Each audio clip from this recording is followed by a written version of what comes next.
সবাইরই দিতে হবে ভোট, জামাতরাও দিতে হবে, বিএনপিরও দিতে হবে, শেখ হাসিনা আসলে তারাও দিতে হবে। লোক যখন এই সামনে যদি ব্যালট পেপারে সিল মেরে দিই তাও কিন্তু আমাদের কিন্তু বিশ্বাস করবে না, এটাই কিন্তু বাস্তব যে হিন্দুরা এই ভোটটা হয়তো দেয়নি, এটা কিন্তু সত্যি কথা। মানে আমরা হয়ে গেছি বলের মতো আর কি, যেদিকে যাই সেদিকেই লাথি খাই, সেরকম একটা পরিবেশ হয়ে গেছে না। এখন কারণ কি সেটা তো বলতে পারবো না। ওই যে বলে যে হিন্দুরা আছে নৌক আমার কাছে ছাড়া ভোট দেয় না, এটা তো পথে ঘাটে যে জায়গায় যায় সেই জায়গায় শুনি যে বলে যে হিন্দুরা নৌকা আমার কাছে ছাড়া ভোট দেয় না। কিন্তু হিন্দুরা আমাদের ভিতরে আমাদের কথা আছে ওটা না, আমাদের যে নিরাপত্তা দেবে আমরা তাকেই ভোট দেবো।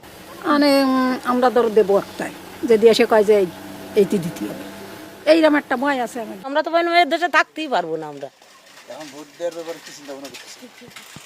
ভোট ভোট আর কি দেবো, সবাইরই দিতে হবে ভোট, জামাতরাও দিতে হবে, বিএনপিরও দিতে হবে, শেখ হাসিনা আসলে তারাও দিতে হবে।